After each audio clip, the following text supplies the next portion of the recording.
What's up, Jera Bears? I'm Jera Sky. Thank you for watching this video. If you're new here, don't forget to subscribe. Alright, today we will be talking about what are some of the things that I stopped buying when I became a minimalist.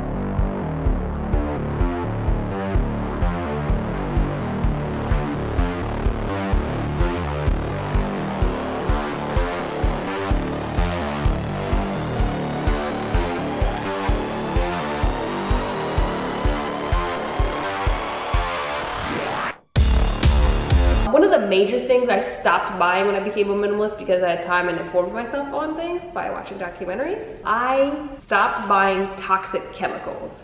Meaning, all those chemical cleaners you use to clean the house, the different stuff that you need, the bleach, what else do we used to buy? Windex, Comet, anti-bacterial soap like Joy or Dawn. Stop buying that stuff. Toothpaste, I stopped buying Crest, or I was a Crest gal.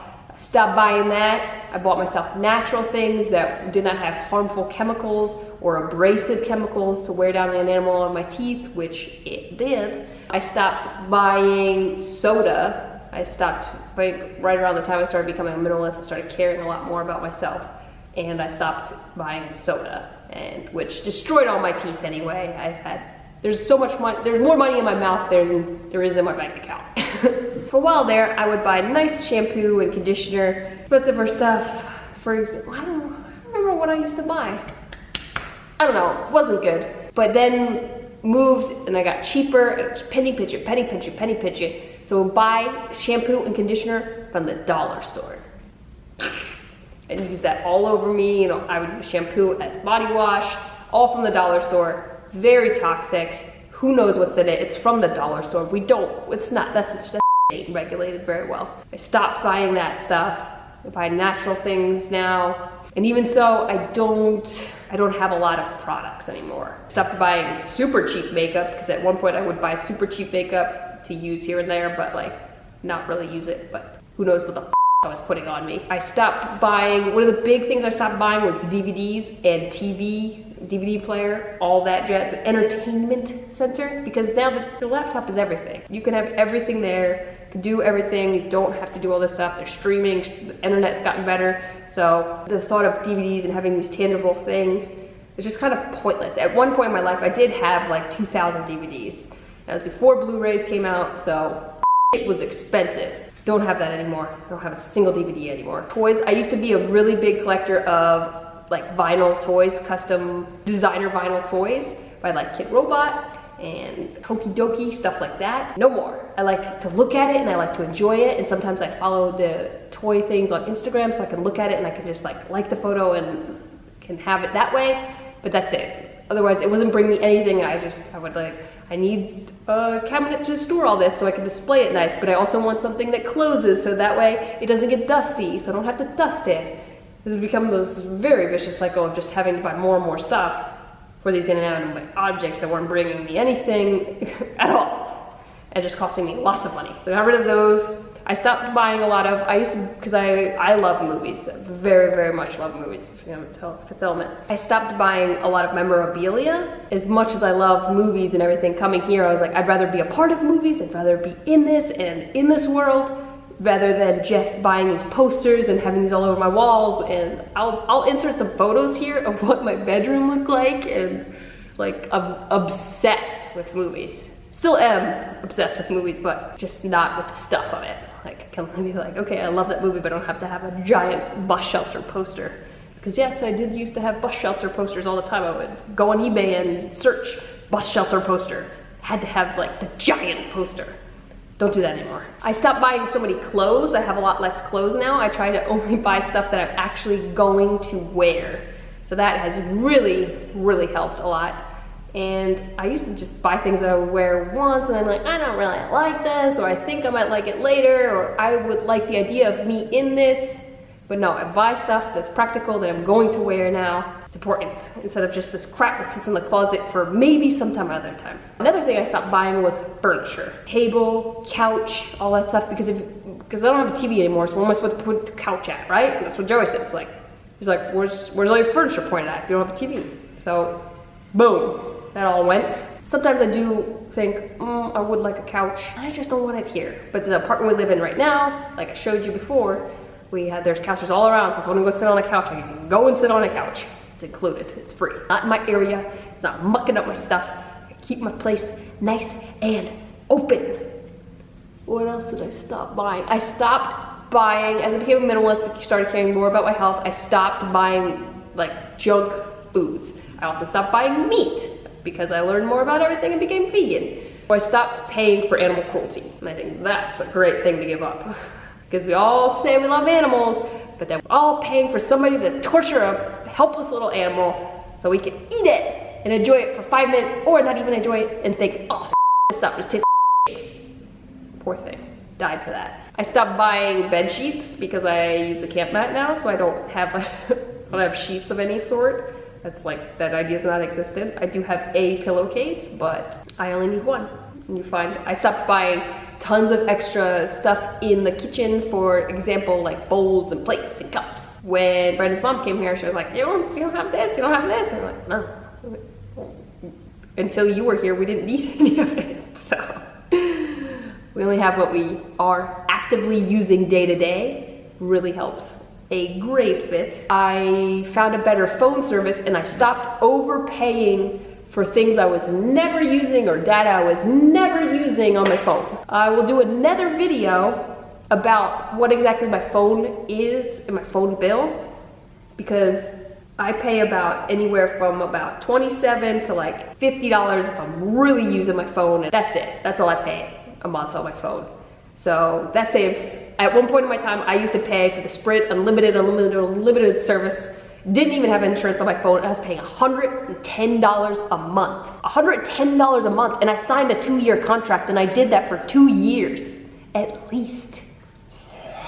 Also, options were different then, so times were different and everything, but I was also a different person, because if I was the person I am now, I would have looked for other things and invested in other things. Another thing that goes along with the health, I stopped spending money on alcohol. If I was going to have a drink, I would only drink it if it was free. Or if, say I was in another country and I wanted to try something that's like really, like now it just doesn't agree very well. It's just not worth it. It doesn't help my body in any way. It's more of a social thing, but you can order yourself a little club soda and lime and you feel you're included. You can, that, and it costs, like, you can get that for free. You don't have to pay for that.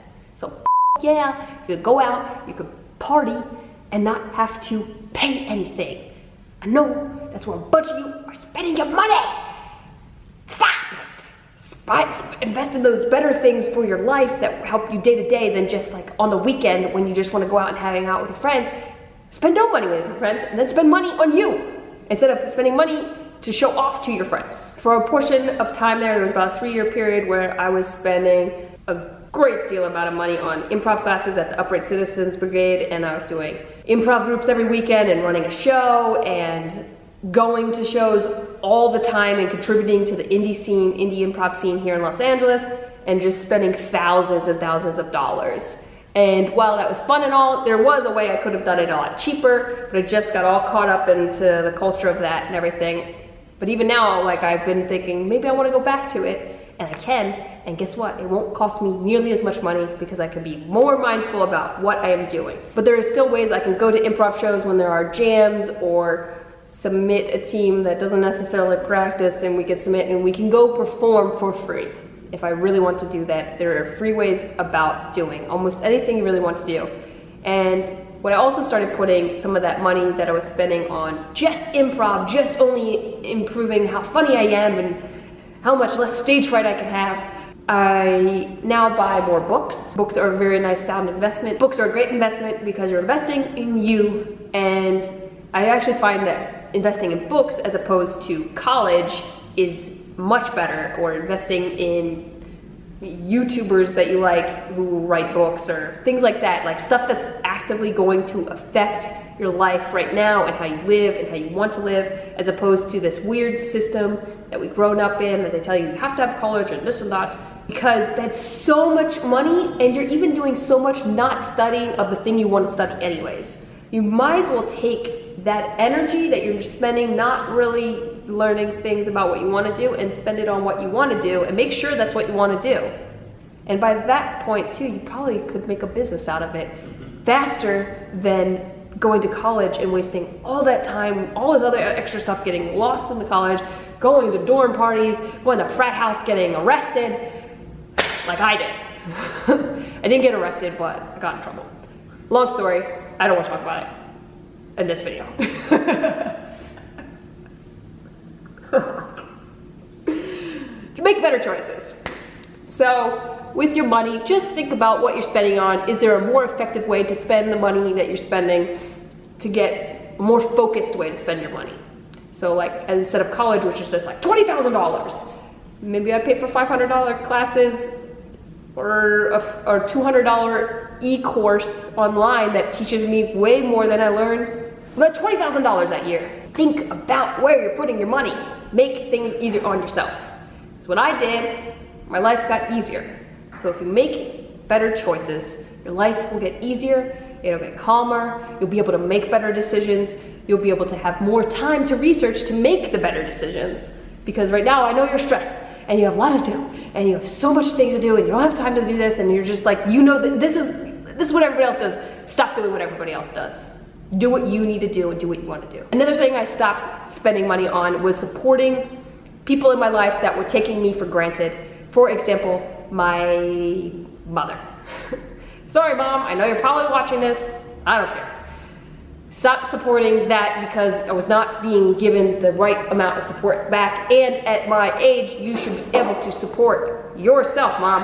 I shouldn't be having to support you, nor should I have been having to help support you. I wasn't fully support you. Your family can take advantage of you like nobody else, so be careful about that. I know you want to help them, and they'll make you feel so guilty for not helping them if you have money and they don't have money. But they shouldn't be being so mean to you about the fact that you do have money. They should understand that, well, you have your own life and you have your own responsibilities, and they should respect that instead of making you feel guilty. Because that's not right. If somebody's making you feel guilty about not giving them money, you definitely don't want to give them money. All right, guys, if you like this video, give it a thumbs up so I know that you're interested and you're like, yeah. If you're new here, don't forget to hit that subscribe button, right? I don't know, it's red, you know where it is. Somewhere down there. Just hit it, just hit it, hit it. Just hit it, hit it, just hit it. Subscribe. I'm not leaving until you subscribe. I'm not gonna leave until you, hit that subscribe button, because we're doing better this month, and that means we're doing a ton of videos. You wanna follow me now and subscribe now while I have the time to answer all of your comments and questions and stuff, like make videos for you. Subscribe, comments. You guys.